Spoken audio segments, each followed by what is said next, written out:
नमस्कार दोस्तों। अभी अभी जो न्यूज आई थी कि हिंडनबर्ग ने भारत के अंदर भी मार्केट को घेरने की कोशिश करी। मैंने इसके ऊपर वीडियो बनाया, लेकिन सुभाष जी का जो नजरिया है वो बहुत ही डिफरेंट है, इसलिए इसको कवर करना बड़ा ही जरूरी है। अब सुभाष जी, जो मुद्दा है वो हिंडनबर्ग की रिपोर्ट का तो नहीं है। बांग्लादेश में तख्ता पलट हुआ। अभी तख्ता पलट कर कर वहां पर उस गवर्नमेंट को लेकर आने की कोशिश करी जा रही है। जैसे वहां पर ये जो यूनुस को लेकर आए हैं, मोहम्मद यूनुस को, जो कि लिब्रांडुओं का के साथ जुड़ा हुआ है। ओबामा, राहुल गांधी, सोरोस का पालतू है। उसको वहां पे बिठाया गया है। उसके बाद किसकी गवर्नमेंट आएगी? जिहादियों की गवर्नमेंट आएगी, हमें दिखता है। भारत को तंग करने के लिए वहां पर इन्होंने फ्रंट को खोल दिया। इधर आपने देखिए, वो बांग्लादेश में तख्ता पलट हुआ है, साथ में ही एक फर्जी रिपोर्ट दोबारा से भारत में आ जाती है। और जो ट्विटर हैंडल है हिंडनबर्ग का, उसके ऊपर 2-3 दिन पहले ही आया था, something big is going to happen in India. लेकिन भारतीयों ने भी अच्छा जो जॉब दिया है स्टॉक मार्केट के अंदर भी। ये वाला हालत है इनकी हिंडनबर्ग की रिपोर्ट के बाद, कि कुत्ते भौंकते रहते हैं और हाथी गुजर जाता है, कोई भी पंगा नहीं लेता। तो ये हुआ है सब कुछ। लेकिन सर, ये बांग्लादेश में जो हरकत हुई है, तख्ता पलट हुआ है, और जो हिंडनबर्ग की रिपोर्ट इसी वक्त आना, आपको कोई कोरिलेशन दिखता है क्या इसमें? बिल्कुल है, क्योंकि जिस दिन से बांग्लादेश का तख्ता पलट हुआ उसी दिन से कांग्रेस के बहुत लोग हल्ला मचा रहे हैं। सलमान खुर्शीद टॉप पे है, एक और भी इनका कोई शर्मा शर्मा है, वो भी कि जी प्रधानमंत्री बांग्लादेश जो हुआ हिंदुस्तान में भी होगा, प्रधानमंत्री घर में लोग घुस जाएंगे, इसकी तानाशाही नहीं चलेगी यार। ये अब अबे काहे की तानाशाही? तुम अगर तानाशाह होता हो तो तुम इतनी कहने की हिम्मत नहीं करते, तुम्हें तो जेल में डाल दिया जाता। लेकिन तुम बोल रहे हो ना बेतानाशाह कहाँ हो। तो मेरा कहना है कि जब जब इनको इनकी इंटेंशन ये है कि यहाँ भी कराया जाए, उसके लिए Rahul Gandhi directed that Hindenburg. Person Hindenburg के भाई तू एक रिपोर्ट दे जिससे मार्केट को क्रैश कराया जा सके। अब वो तो माहिर है इस चीज का। ये हम्म। सब कोई मेरे को पूरी आशंका है कि ये 3-4 दिन के अंदर ये रिपोर्ट बनी है, फर्जी रिपोर्ट बनी है। इसके अंदर रिपोर्ट में कुछ है ही नहीं। भाई सेबी ने बड़ा क्लियर कहा है कि जो कुछ भी ये एलिगेशन लगा रहा है they are all in public domain. कोई नई बात तो है ही नहीं। वो सारी चीजें जो उसकी डिक्लेयर्ड है, वो जो तो उसकी चेयरमैन के खिलाफ उसने आरोप लगाए, वो सब डिक्लेयर्ड चीजें हैं। तो इसमें गुंजाइश कहाँ रह गई? तो मैं ये कह रहा हूँ कि इन्होंने फर्जी रिपोर्ट तैयार कराई और मार्केट को सोचा कि हम क्रैश कर दें, इकोनॉमी को अस्त व्यस्त। देखिए शेयर मार्केट जो है that is the barometer of any countries economy. Yes. उसको अगर उसको तुम धराशायी कर दोगे तो हाहाकार मच जाएगा। ये इसकी इंटेंशन थी, राहुल गांधी की ये इंटेंशन थी। और फिर वो इतना बदमाश आदमी है जिसको मैं तो सर मैं मेरे मुंह से निकलता है ये राहुल गांधी और उसके हिरनबर्ग के जो रिलेशन है ना, दे आर मतलब जैसे दो डॉग्स के होमोसेक्सुअल रिलेशन होते हैं ना, वो कहते हैं कि इस तीसरे को मारो बस। इनके ये रिलेशन है। हिरनबर्ग को 26 जून को सेबी ने नोटिस दिया 21 दिन का कि उसने जो 25 जनवरी 23 को जो रिपोर्ट दी थी वो that was clear violation of our Indian laws. तो उसके ऊपर उससे रिमार्क्स मांगे गए थे, कमेंट्स मांगे गए थे। उसने कमेंट्स तो दिए नहीं, जवाब नहीं दिया उसका, और ये फर्जी रिपोर्ट और दे दी।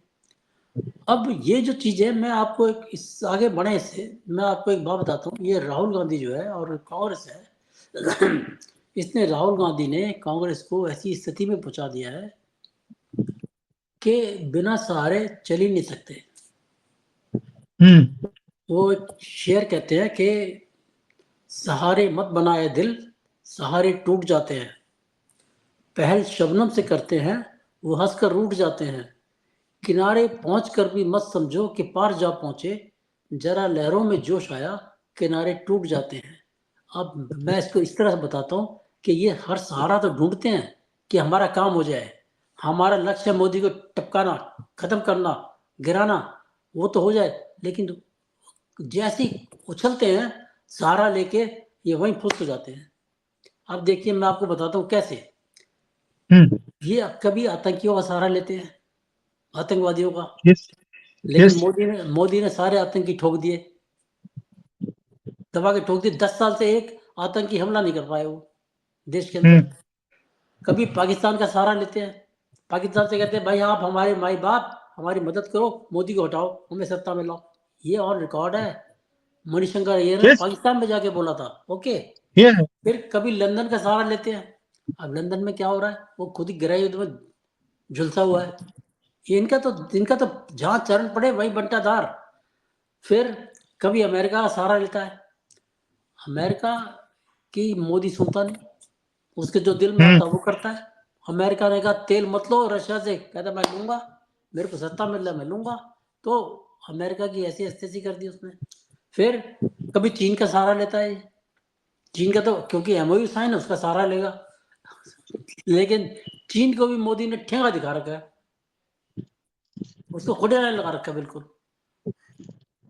फिर चुनाव अकेले लड़ नहीं सकता ये, वो सहारा किसका चाहिए, रीजनल पार्टीज 28 का। लोगों का, रीजनल 28 पार्टीज पार्टीज, का। सर रीजनल पार्टीज का, उनको कमांड नहीं कर सकता कि आप हमें इतनी सीटें दीजिए। उनकी भिक्षा पे निर्भर है कि आपको इतनी सीटें मिलेंगी, फिर ठीक है। और अब हिंडनबर्ग का सहारा, हिंडनबर्ग का सहारा, इसकी 2 दिन के अंदर हवा निकल गई। तो ये तो जहां हाथ डालेगा सहारे के लिए, वो मतलब लहरों का जोश आया और किनारे टूट जाएंगे बस, ये इसकी ये हालत है। और अब देखिए, जो सबसे बड़ी बात है, आप सोचेंगे कि इन्होंने काम तो किया, इनके ऊपर एक्शन क्या होना चाहिए। देखिए सर एक्शन, जो एक्शन है वो मैं बाद में आऊंगा। जी पहले मुझे एक चीज बताइए, जी रिपोर्ट आती है, हाँ रिपोर्ट आते ही कांग्रेस का जो इकोसिस्टम है उसने हाँ, उछालना शुरू कर दिया, मैं वही ट्विटर तो भर दिया, मैं वही तो आपको बता रहा हूँ बहुत कि बड़ा घोटाला हो गया। ये सर, ये जैसे पिछली रिपोर्ट थी जो थी 25 जनवरी 23 की, वो जो इसका बॉस था हिंडनबर्ग का, किंगडन, और उसकी बीवी थी चाइनीज हाँ है, उस बॉस को इसने रिपोर्ट वो 2 महीने पहले एडवांस में दे दी थी। और उसको सारा मतलब $150 बिलियन का हमारे भारत के मार्केट में लॉस हुआ था। इसको कितना पैसा मिला था, जितनी कमाई हुई उसका केवल 30%, और बाकी पैसा ले गया किंगडन। और नेचुरली जब राहुल गांधी बीच में था उसको भी मिला होगा, है, तो उसको कितना मिला है तो अल्लाह मियाँ जाने, है ना। और हाँ, अब जो भगवान तो इसके मामले में भगवान को पता नहीं होता, अल्लाह मियाँ को ही पता होता है। और और अब जी की ये रिपोर्ट है, ये फर्जी रिपोर्ट, ये आई एम श्योर कि ये राहुल गांधी को 2 दिन 4 दिन पहले एडवांस में दे दी गई होगी। क्यों? क्योंकि कांग्रेस की पूरी तैयारी थी साहब। आप देखिए, रिपोर्ट आई, राहुल गांधी ने अगले दिन रिकॉर्डेड स्टेटमेंट जारी कर दिया। दुनिया पूरे भारत में डेमोन्स्ट्रेशन हो गए। यार ये इतनी बिना तैयारी के ऐसे काम हो सकते हैं? और तैयारी कब होगी? Yes of course. तैयारी कब होगी? जब आपको पहले से पता होगा, ठीक है ना, पहले से पता होगा तो इसको एडवांस में रिपोर्ट मिली होगी। अब दूसरी चीज ये आती है कि एक्शन क्या हो। एक्शन के लिए सेबी सेबी ने एक तो क्लियर कर दिया है कि we will blacklist this Hindenburg from trading in the market and his entities also. इसकी कंपनी की जितनी एंटिटीज हैं वो भी बैन होगी। मैं कहता हूं उसकी सबसे बड़ी एंटिटी तो राहुल गांधी है, हैंड्स इन ग्लोव्स, इसको भी बैन करो। इसने क्या सर किया क्रिमिनल साहब, केस, सर इसके ऊपर क्रिमिनल केस बनना चाहिए, बनता है। ये मैं आपको देशद्रोही है। अभी अभी आ रहा हूँ, मैं अभी आ रहा हूँ, उसके ऊपर भी आ रहा हूँ मैं। देखिए इसने क्या कहा, मैंने वो पूरा स्टेटमेंट सुना इसका। वो ऑस्ट्रेलिया इंडिया के मैच से बात कर रहा है कि अगर एम्पायर बायस हो तो आप मैच जीत नहीं सकते, क्योंकि एम्पायर मैच खेल रहा है। तो इसी तरह शेयर मार्केट में जो एम्पायर है वो बायस्ड है। माधुरी पुरी, बुच और सेबी ये बायस्ड हैं। तो कहता है, मैं, इसके शब्द है, मैं लीडर और पोजीशन होने के नाते आपको ये सलाह दे रहा हूँ कि आप शेयर मार्केट में अपनी गाड़ी कमाई मत लगाइए, इन्वेस्टमेंट मत कीजिए। इससे बड़ा साहब राष्ट्रद्रोह हो नहीं सकता। क्यों? इसने पूरे जो इन्वेस्टर है करोड़ों इन्वेस्टर है, उन सबको बरगलाने की कोशिश की है कि आप गवर्नमेंट के ऊपर चढ़ाई कर दो। ये राष्ट्रद्रोह है।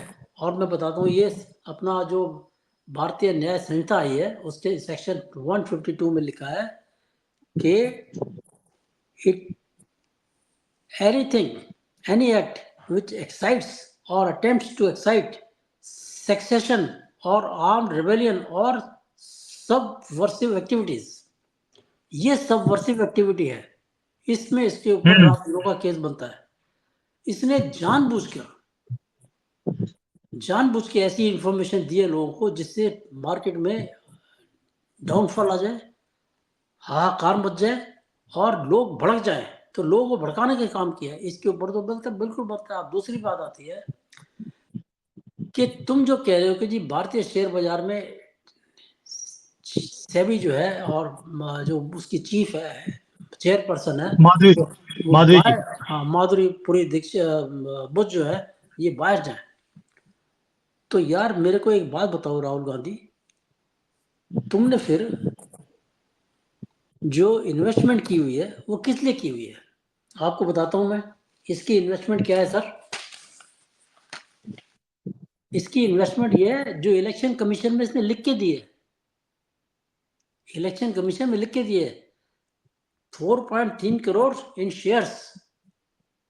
पब्लिक को कह रहा है शेयर में इन्वेस्टमेंट मत करो, और खुद किए बैठा है 4.3 करोड़। दूसरी इन्वेस्टमेंट है 3.8 करोड़ म्यूचुअल फंड्स में। अगर म्यूचुअल फंड मार्केट क्रैश कर जाएगी, गिर जाएगी, तो म्यूचुअल फंड का जो वैल्यूज है वो तो अपना नीचे आ जाएंगे। तो लॉस चाहता है अपना क्या? फिर 15 लाख के गोल्ड बॉन्ड्स हैं। ये सारे इन्वेस्टमेंट शेयर मार्केट में है। तो शेयर मार्केट का जो जो जो एम्पायर है वो बाज है, तो तू क्यों इन्वेस्टमेंट कर रहा है? मैं आपको एक बात बताता हूँ, ये आदमी इतना मक्कार है, ये चाहता है मार्केट गिरे, और ये पहले बेच गया होगा, इसने बेच दिए होंगे अपने शेयर्स जो हाई रेट्स पे होंगे, बेच दिए होंगे।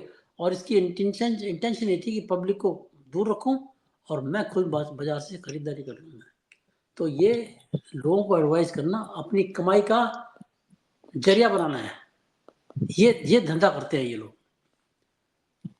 और सर देखिए, जो ये कह रहा है कि लोगों को बोल रहा है कि आप स्टॉक मार्केट में पैसा मत लगाइए, बिल्कुल यानी कि जब सारे भरकर स्टॉक मार्केट से पैसा बाहर निकालना शुरू करेंगे तो मार्केट डूबेगी डूबेगी। जो आज हमारी सर जो जीडीपी है वो जी 4 ट्रिलियन की है, स्टॉक हाँ, मार्केट 5 ट्रिलियन को क्रॉस कर चुकी है। क्रॉस हमारी कर जीडीपी का 120% से ऊपर हमारी स्टॉक मार्केट है, हाँ यानी कि हमारी जीडीपी से ज्यादा पैसे लोगों की जेबों में हैं, ये हाँ, उनको खींचा जाता है। ये खींचना चाहता। मैं बताऊं आपको, इसका तो लक्ष्य है अडानी अंबानी, अडानी अंबानी। ये ऐसा पागल हो रखा है उन दोनों के लिए, क्योंकि ऊपर से डायरेक्शन है किसकी? जॉर्ज सोरोस की, चाइना की जिनपिंग की, कि इन दोनों को खत्म करो, हमारा काम तभी ठीक होगा। ये इनकी इंटेंशन ये है कि इन दोनों को बस खुले लाइन लगा दो। उसका तो स्टेटमेंट ही था जॉर्ज सोरोस का कि अडानी को खत्म कर दो, सब कुछ खत्म हो जाएगा, मोदी अपने आप खत्म हो जाएगा। ये इनकी इंटेंशन रहती है। तो ये तो ऐसे कैसे चलेगा फिर ये? और बताता हूँ आपको मैं कि जो भी चीजें हैं माधुरी पुरी के लिए इन्होंने बोली हैं, वो मैं फिर रिपीट कर रहा हूँ, सेबी कह चुकी है, वो ऑलरेडी डिक्लेयर्ड है, और उसके ऊपर कोई ऊंच नीच नहीं हो सकती है। हुआ क्या कि इसने रिपोर्ट दी, अगले दिन उम्मीद की थी बाजार धड़ाम हो जाएगा, 1,500-2,000 पॉइंट नीचे गिर जाएगा, क्रैश हो जाएगा। तो मैं अपनी जो मैंने पुट में सौदे खड़े कर रखे हैं, मैं उनको स्क्वायर कर लूंगा, और मेरे तो बल्ले बल्ले। ये इसकी हिंडनबर्ग की इंटेंशन थी। अब हुआ क्या, मार्केट फ्लैट हो गया, पहले नीचे गया फिर ऊपर गया, जितना नीचे गया उससे ज्यादा ऊपर चला गया, फिर नीचे गया, फिर बाद में जाके फ्लैट हो गया। तो इसका इंटेंशन फेल हो गई। जब फेल हो गई तो इसने एक इंफॉर्मेशन आई है, एक वीडियो बड़ा छोटा सा 30 सेकंड का वीडियो है, उसमें कह रहा है there is a breaking news from America, US, के Hindenburg has declared my next report will be on Supreme Court of India, which has given clean chit to SEBI and in turn has given clean chit to Adani. अब इसका मतलब यह है कि ये me lots के लिए report लेके आएगा। मी लॉट्स पे अगर इसने आरोप लगा दिए कि जी इसको इतना पैसा है, ये दिया गया, वो दिया गया, तो वो क्या करेंगे फिर? उन्होंने बड़े उछल के, जब इसकी रिपोर्ट आई थी पिछले साल, तो बड़े उछल के चंद्रचूड़ ने इंक्वायरी ऑर्डर की थी, इंक्वायरी होनी चाहिए, शेयर बाजार को वैसे गिरता नहीं देखना चाहते, और ये वो पता नहीं क्या क्या बोला था उन्होंने। हाँ हाँ, और निकला क्या? कुछ नहीं निकला, कद्दू निकला। कद्दू नहीं सर, पहली बात ये है, जब आपने एक रिपोर्ट आई है, हाँ, क्या सुप्रीम कोर्ट का जो बिका हुआ हमारा चीफ जस्टिस ऑफ इंडिया है, क्या उसने पूछा कि जो ये हिडनबर्ग की रिपोर्ट आई है, ये इसका बेसिस क्या है? उसने नहीं पूछा। नहीं पूछा। मैं कह रहा हूँ कि ये अपने आप तो कम से कम पूछे कि भाई तू दोबारा रिपोर्ट लाने का औचित्य क्या है। और फिर अभी हाँ? आप देखना ये सारे अपोजिशन वाले हल्ला मचा रहे हैं ना, ये इको सिस्टम की तरह, ये सुप्रीम कोर्ट भी जाएंगे अभी। मैं कहता हूँ चंद्रचूड़ अगर मतलब सही मायने में रियल जज है, तो उसको कहना चाहिए कि यू गेट लॉस्ट। वो नहीं सर, नहीं, वो गेट लॉस वाला आदमी नहीं है वो, क्योंकि पैसे आता है हर एक चीज में, और हमने उसकी जजमेंट्स में देख लिया है कि कोई भी जजमेंट वो बिना पैसे लेके देता ही नहीं है। और हिडनबर्ग की रिपोर्ट को सर उसने 1.5 साल घुमाया, उस रिपोर्ट को 1.5 साल उसके ऊपर बात करता रहा। हिडनबर्ग की जो लास्ट टाइम रिपोर्ट आई थी, 1.5 साल घुमाया उसको, जबकि उसका बेसिस ही नहीं था। उसने हिडनबर्ग को एक बार भी नहीं पूछा। मैं आपको एक बात बताता हूँ, जब इसने उसकी इंक्वायरी ऑर्डर की थी, तो मैंने अपने एक आर्टिकल में लिखा था कि मिस्टर चंद्रचूड़, आप सोच समझ के इंक्वायरी ऑर्डर करते। इसका मतलब यह है कि you are taking cognizance of a person who is sitting outside India, जिसका कोई हमारे को कोई लेना देना नहीं है, और आपकी इंक्वायरी ऑर्डर करने से इसका इम्पैक्ट क्या होगा आप इमेजिन नहीं कर सकते। मैंने लिखा था साहब, मैंने कहा इससे मार्केट और हमारा क्रैश करता जाएगा। आप इकोनॉमी के साथ खेलना चाहते हो? ये मैंने मेरे शब्द है, मैं आपको आर्टिकल दिखा सकता हूँ, बताऊँ। यस यस यस यस, इसने फिर भी ऑर्डर किए, लेकिन अंत में जब भाई there was nothing wrong, sir मुझे मुझे बताइए, हिडनबर्ग की रिपोर्ट आई, हाँ, क्या चंद्रचूड़ का ये फर्ज नहीं था हिडनबर्ग का पूछता कि आपके बेसिस क्या है? हाँ, नहीं पूछा। वो तो जब गवर्नमेंट, जब सेबी की तरफ से, जब सेबी ने वहां पे बोला कि सर आप ये केस तो ले लिया आपने, 1.5 साल से आप घुमा रहे हो, आप इनको पूछो कि इनका बेसिस क्या है। हिडनबर्ग भाग गया, वो भाग गया कि हम अपने बेसिस को शेयर नहीं करते। हाँ नहीं, वहाँ फिर मैं कह रहा हूँ हिंडनबर्ग तो यहाँ पर आया नहीं, वो तो सुप्रीम कोर्ट में पहुंचा नहीं, वहां तो उसके दलाल पहुंचे थे, कांग्रेस के पता नहीं कौन कौन, प्रशांत भूषण एंड कंपनी, ये लोग वहां पे यस, केस चल रहे थे। तो वो तो आया नहीं ना यहाँ पर, तो वो हिंडनबर्ग से क्या पूछेगा चीफ जस्टिस? वो पूछेगा तो इन लोगों से पूछेगा, और ये उसके दलाल है, सर जवाब देंगे नहीं। हिडनबर्ग की रिपोर्ट के बाद ही हम कर्नाटका हारे, हम हिमाचल हारे, और उसका असर यह हुआ कि 2 स्टेट्स हमारे हाथ से निकल गए, और लोगों के दिमाग में ये भ्रमित कर दिया गया कि ये मोदी जी जो है, एक ही नैरेटिव था कि मोदी जी अदानी के साथ मिले हुए हैं। अब तो हिडनबर्ग ने भी क्लियर कर दिया है। उसका असर हुआ कि हिडनबर्ग का जैसे ब्रह्म वाक्य हो गया, जो बोला उसने वही सही है। बस आप ये देखिए ना, वही तो चक्कर है, ये पूरा इकोसिस्टम को घुमाता है। और इकोसिस्टम को घुमाने के लिए आप देखिए, ये जिसके पिछवाड़े से आजकल आंसू निकलते हैं, ऊपर से तो निकलने बंद हो गए, और शक्ल पे ही मायूसी दिखती है इसके, दुख दर्द पीड़ा, बल्कि ऐसे लगता है जैसे अभी अभी हलाला करवा कर आया हो। ये ऐसे लगता है अभी हलाला करवा के आया सर ये। तो ये जो रो रहा है कि भाई दुख दर्द होता है, कि इतनी बड़ी रिपोर्ट आई और स्टॉक मार्केट गिरी भी नहीं, तो दुख दर्द तो सर इनका कभी रुक ही नहीं सकता। ये मरे पड़े हैं ना। अच्छा, फिर आज जो बाजार है वो शायद 692 पॉइंट नीचे गया है, लेकिन मैं इसको कोई उस वजह से गिरावट नहीं मानता, क्योंकि मैं देख रहा हूँ पिछले जब से बजट आया है, जब से 600-800 पॉइंट गिरना ऊपर जाना, ये एक रेगुलर फिनोमेना हो गया शेयर बाजार के अंदर। इसमें कोई घबराने वाली बात नहीं है। आज 692 गया, कल को हो सकता है कि 1000 पॉइंट ऊपर हो जाए, ये there is nothing to worry. तो मैं ये कह रहा हूँ आपसे कि ये जो जो कांग्रेस के लोगों से मैं एक सवाल करना चाहता हूँ कि आप बीबीसी कुछ बोले, आप चढ़ जाते हो राशन पानी लेके। नहीं जी, बीबीसी ने बोला है, उसकी बात सही हो गई, मतलब जो बोलेगा वो सही है। नहीं सर, इसलिए ना इनको बीबीसी इसलिए अच्छा लगता है क्योंकि वो बड़ा बीसी है, और इनको जो बड़े बीसी होते हैं वही अच्छे लगते हैं इनको, क्योंकि खुद भी वैसे ही है। और बताऊं, हिडनबर्ग जो है वो बोलेगा वो सही है, हमारे सब बेवकूफ है। अब जो विदेशियों को तुम इतना मानते हो, तो तुम विदेशी एक और बैठा है, जो सलाउद्दीन, जो बांग्लादेश का मीडिया हाउस का एक मतलब बहुत बड़ा पत्रकार है। उसने कहा है कि ये राहुल गांधी लंदन में ये खालिदा जिया के बेटे को मिला था, और इसने वहां पर ओके किया था कि बांग्लादेश में तख्ता पलट कर दो। अब बोलो, इस बात को भी मानो ना। अगर बाकी विदेशों की नहीं बात सर, सही मानते हो, इसको भी मानो सर सही। इसमें इसमें गलती मोदी जी की टीम की है। जब वो आपकी हर चीज को स्पिन करते हैं, आपने इसको उछाला क्यों नहीं? आपने इसके ऊपर बात क्यों नहीं करी? नहीं, ये तो अभी आई है ना बात। ये अभी 2 दिन पहले तो बोला सर, हमने, 3 दिन पहले। सर हिंडनबर्ग की रिपोर्ट भी तो अभी आई है, उन्होंने स्पिन नहीं किया क्या? आपने 2 दिन के बाद भी कुछ नहीं किया सर उसके ऊपर। उसमें तो खूब प्रोटेस्ट तो खूब हुआ है, बीजेपी की तरफ से खूब प्रोटेस्ट हुआ है उसके अंदर, खूब हुआ सर ये प्रोटेस्ट, वो प्रोटेस्ट ऐसा नहीं होता जिस तरह से ये करते हैं। ये सड़कों पे आते हैं, आग लगाने की बात करते हैं। आप वो इनके भी तो पिछवाड़े में आग क्यों नहीं लगाते? फिर वही वाली बात है सुमित जी। अगर बीजेपी भी वही करने लगे जो वो करते हैं, तो फिर फर्क क्या रह गया? वो अपना चलिए प्रोटेस्ट सर। तो करते हैं वो। लेकिन मैं आपको एक और बात बताता हूँ। मैं बीजेपी और उसके पहले एक जनसंघ, जनसंघ की स्थापना कब हुई थी आपको याद है?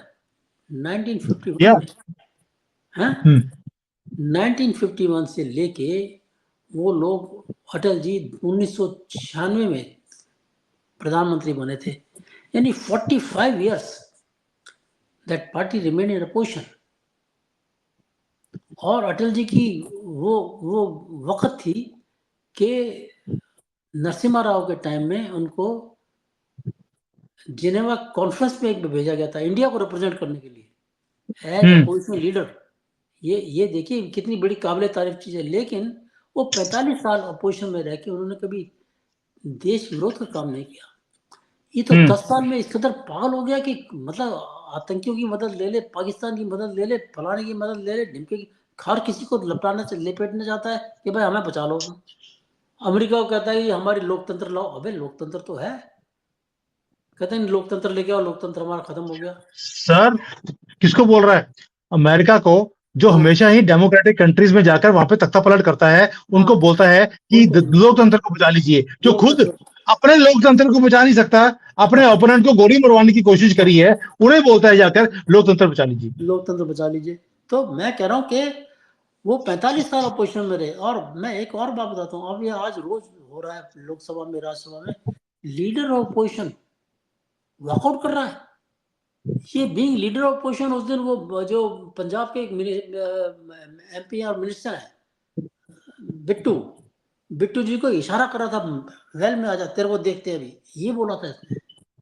मैंने कभी, भाई साहब, मैं इतने समय से देख रहा हूँ बीजेपी के लीडर्स को, जो इतने बड़े बड़े लीडर्स उनके अपोजिशन लीडर्स रहे हैं, अटल जी रहे हैं, अडवाणी जी रहे हैं, सुषमा स्वराज जी कई रहे हैं, कभी भी उन लोगों ने वॉकआउट नहीं किया। अगर पार्टी को किसी इशू पे वॉकआउट करना होता था, तो उस वक्त वो जो लीडर ऑफ अपोजिशन होते थे, वो संसद में नहीं होते थे, पार्टी के लीडर। सर वो तो ठीक है, देखो वो तो ये जितनी अकल होगी ये उतना ही तो काम ये करेगा। ये तो बंदा खुद अपोजिशन का लीडर हो गया, वॉकआउट कर रहा है। यार कहाँ का तरीका है? तो ये call, this is called kill, kill democracy killed. तुम डेमोक्रेसी खुद ना उसका किल, नहीं है। और दूसरे कह रहे हो कि हमारी डेमोक्रेसी बचाओ। सर एक चीज बताइए, अभी जैसे रिपोर्ट आई, ये उछल रहा है। हाँ आपने एक चीज नोट करी है, लास्ट टाइम भी जब पार्लियामेंट का सेशन शुरू होने वाला था, बजट हमारा आने वाला था, उससे पहले हमारी इसकी हिडनबर्ग की रिपोर्ट आई थी। इस हाँ बार भी पार्लियामेंट में क्योंकि कोई हल्ला नहीं हो रहा, तो हाँ, हाइडेनबर्ग की रिपोर्ट आ गई ताकि राहुल गांधी को एक मौका मिले मोदी जी को घेरने के लिए। और ये सारी चीजें मीडिया में आएंगी, सामने आएंगी, तो घेरना आसान हो जाएगा, मोदी जी की गवर्नमेंट को घेरना भी आसान हो जाएगा। बिल्कुल सही बात है। अब देखिए, आपको एक बहुत इंटरेस्टिंग चीज बता रहा हूँ मैं। 25 जनवरी 2023 को उसकी रिपोर्ट आई थी। और इंटरेस्टिंग हिडनबर्ग चीज बताऊं, एक हफ्ते बाद जो अमेरिकन एजेंसी है, मैं नाम भूल जाता हूँ उसका, वो जो वर्ल्ड के पॉपुलर लीडर्स के डेटा देता है, वो हाँ एक हाँ हफ्ते हाँ। बाद, एक हफ्ते बाद मोदी के उसने दिखाया था कि टॉप मोस्ट लीडर है वो वर्ल्ड का। मतलब इसकी रिपोर्ट का कोई असर नहीं पड़ा था। अब जो मैं आपको हम्म एक बात और बताता हूँ, ये जो अभी ये रिपोर्ट लाई है, इसके पीछे मंशा केवल ये थी कि इकोनॉमी को शटर कर दो, हैं, और पार्लियामेंट में कुछ नहीं हुआ, उसका जरा रिजल्ट तो गवर्नमेंट को क्यों हंगामा नहीं हुआ। दूसरी चीज ये है कि ये इनके दिमाग में जो एक चीज थी कि बांग्लादेश में जो हिंदुओं के साथ निर्ममता हो रही है उससे अटेंशन डाइवर्ट हो जाए। जो चारों तरफ हल्ला मचा हुआ है कि ये बांग्लादेश के हिंदुओं के साथ अत्याचार हो रहा है और ये चुप बैठा है उसके ऊपर, तो इसने ये कोशिश ये थी इस रिपोर्ट को लाने की कि वहां से अटेंशन डाइवर्ट हो जाए। और वो सर मतलब देखिए, कैसे डाइवर्ट होगी, हो ही जब नहीं सकती वो हो वो नहीं डाइवर्ट सकती, नहीं हो एक और चीज है सकती। सर, जी एक और चीज है, जब ऐसे मार्केट अगर क्रैश करती तो हम्म। लोगों के जेब से, जब मार्केट क्रैश होती है तो लाखों करोड़ों रुपए लोगों की जेबों से निकल जाते हैं। मैं आपको तो ये इसके बाद चाहता था कि सारे देश में आग लग जाती, लोग सड़कों पे आ जाते कि भाई हाँ मोदी ने पैसे खा लिए। कैसे, मैं आपको बताता हूँ एक बात, जरा ध्यान से समझना। आपके पास शेयर्स है, हम्म 50 लाख के शेयर है, ओके। आज उनकी वैल्यू, सपोज आपके 50 लाख इन्वेस्टमेंट है आपकी, आज उसकी वैल्यू 50 लाख तो आपने शुरू में की थी, लेकिन उसकी आज की जो करंट वैल्यू है वो समझ लीजिए आप 5 करोड़ हो 75 लाख, गई।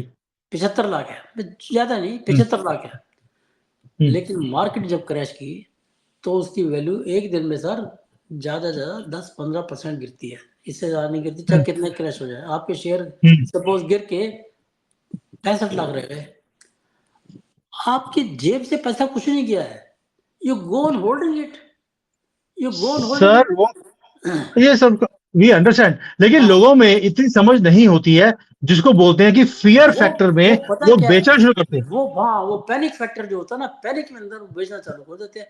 तो आपको तो लॉस तो पब्लिक का खुद ही हो रहा है ना फिर, लॉस कोई तो ये सर, लॉस लोगों को इतनी समझ अगर होती तो बात ही क्या थी। ये जो लोगों की ना समझी है उसी को यूज करके तो इस देश में आग लगाना चाहते हैं। और है बस क्या, और बस वाइस प्रेसिडेंट जो धनखड़ जी हैं, उन्होंने राज्यसभा में बोल दिया था, we know what you want to do, तुम सिर्फ हाँ आग लगाना चाहते हो पूरे देश के अंदर। बिल्कुल बिल्कुल उन्होंने बिल्कुल। इतना ओपनली बोला था अरे राज्यसभा में। भाई साहब, उसी के लिए तो कह रहे हैं हम, नो कॉन्फिडेंस मोशन लाएंगे प्रेसिडेंट के लिए।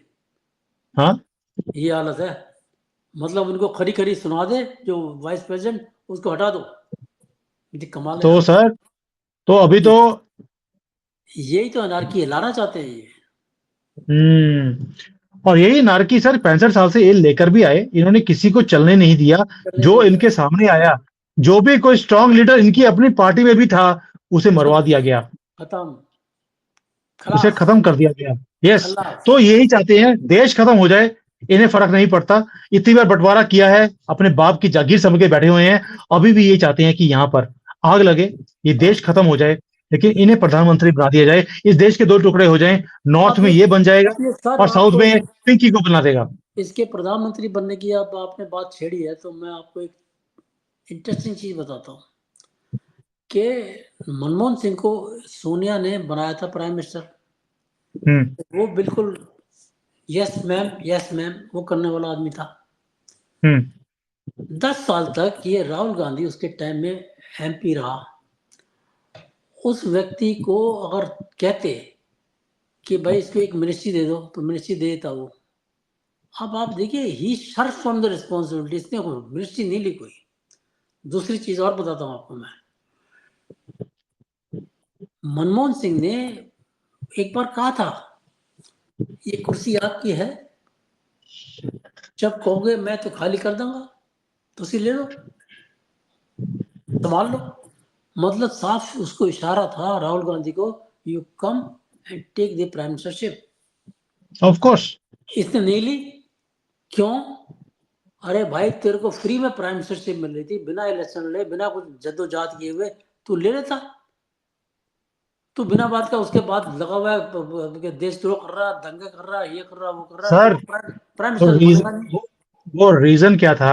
हाँ वो इलेक्शन से 6 महीने पहले बोला था इसको कि तू प्रधानमंत्री बन जा, 2014 से पहले। इसको एक्चुअली था कि हमारी पार्टी दोबारा से जीत कर आएगी, मैं उसके बाद प्रधानमंत्री बनूंगा पूरे 5 साल के लिए, मैं 6 महीने के लिए प्रधानमंत्री क्यों बनूं? अरे इसी चक्कर में इससे मैं प्रधानमंत्री नहीं बना। मैं क्या कह रहा हूँ, 6 महीने के लिए तो बनता ना, कम से कम इतिहास में नाम तो आता कि भूतपूर्व प्रधानमंत्री।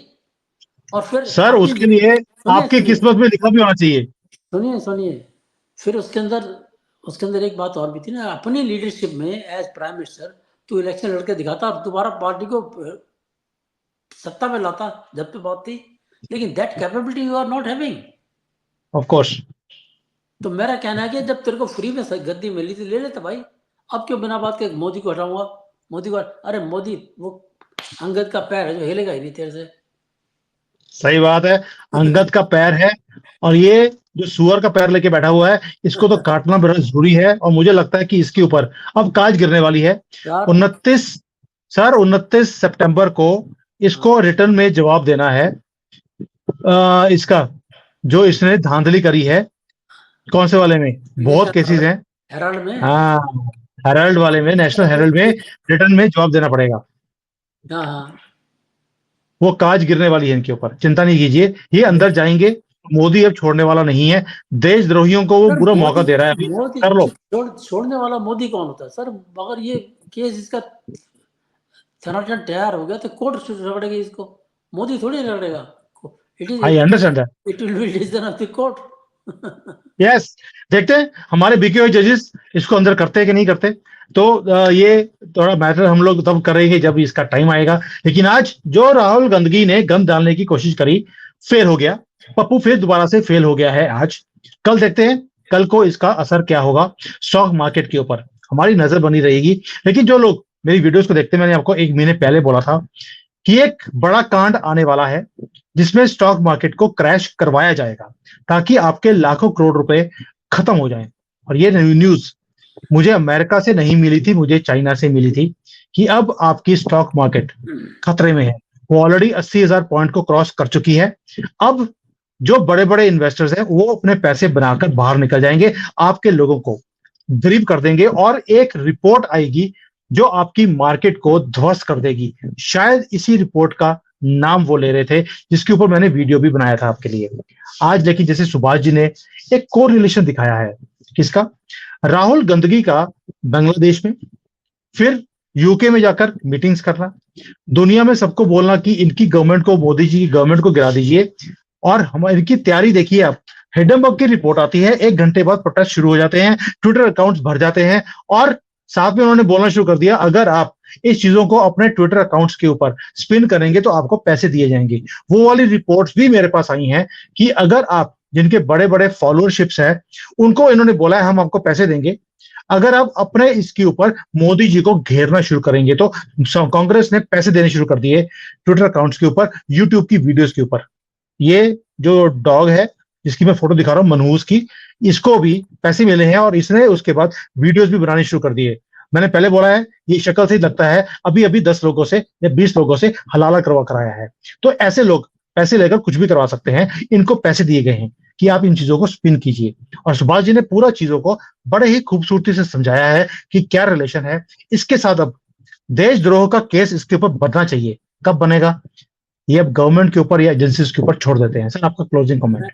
मैं क्लोजिंग कमेंट आपको दे रहा हूँ। अभी आप कुछ बात कर रहे थे कि ये हर कंट्री में जा जाके ये बोलता है कि ये हमें यहाँ बचाओ, लोकतंत्र बचाओ, और ये मोदी को हटाओ।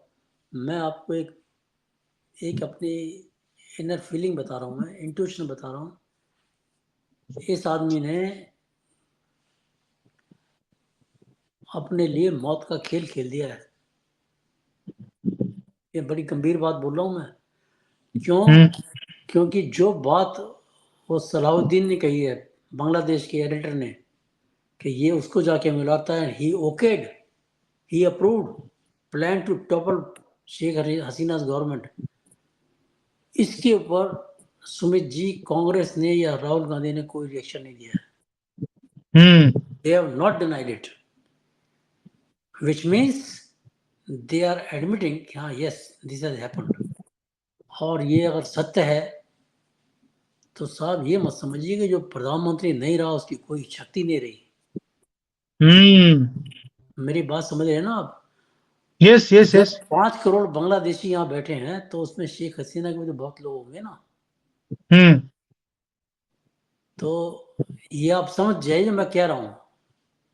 समझ गए सर, ये तो अच्छी न्यूज दे दी आपने कि एक इसको एक गद्द से हमारे इस गद्द से हमारा छुटकारा मिलेगा, बेशक बांग्लादेशी ही वो छुटकारा की रोज दिला दे ये जो है हमें ना, उस दिन। ये बाप की हालत पे जाएगा ये, अगर ये बात सही हुई तो। क्योंकि सर आपके मुंह में घूस शक्कर। दूसरी चीज मैं आपको और बता रहा हूँ, मैं he is having such a bad habit कि ये अपनी साथ जो सिक्योरिटी ले जाता है ना, ये इसके जो सिक्योरिटी मिली हुई है उसको ले जाता है। ये पता नहीं जब ये इंडिया के एयरपोर्ट पे छोड़ देता है या वहां जहाँ पे जाता है वहां पे, ये पहली कंट्री में जहाँ जाता है ना वहां पे छोड़ देता है, उनको कहता है तुम जाओ। He revolves around without any security, Indian security. और साहब ऐसी हरकतें करेगा तो विदेश में कोई भी अननोन आदमी इसको कुछ भी कर सकता है इसके साथ। चलिए, अब हमें भी आह्वान देने की जरूरत नहीं है। हमारे हाँ, वैसे भी अननोन मैन पूरे दुनिया में आजकल बड़े ही सक्रिय हैं। तो तकलीफ। उन सबसे निवेदन है कि हाँ, जब आप गोडसे वाला काम करें तो साथ में कुछ लिब्रांडू हैं जिनकी शक्ल मैं दिखा रहा हूं, इनका भी साथ में काम कर दें ताकि हमारा छुटकारा परमानेंटली ऐसे मनुष्यत वाले शक्लों से हमारा भी निजात मिले और सुख शांति से हम यहाँ पर अच्छी यस, अच्छी न्यूज देखें। ये मनुष्यत वाली जो शक्लें बनाकर ये न्यूज देते हैं, देखिए भारत का कितना बुरा हाल है, सिर्फ 8.5% के ऊपर हमारी इकोनॉमी बढ़ रही है, 10 क्यों नहीं हो रही है। ये ऐसे जो लोग हैं हाँ, इनसे हमारा छुटकारा मिलेगा परमानेंटली। और साथ में ये गंदगी वाली फैमिली का भी छुटकारा कब मिलेगा इसका हमारा इंतजार रहेगा। लेकिन मैं चाहता हूं कि एक बार इन्हें लात मारकर अंदर जरूर भेजा जाए ताकि इन्हें पता लगे कि जेल की रोटियां कैसे होती हैं। जैसे इन्होंने ऑपोजिशन वालों को इमरजेंसी लगाने के बाद 2 साल पूरा लटकाया था, इन्हें भी अंदर जाकर उसका एहसास, उस सेक का एहसास होना चाहिए।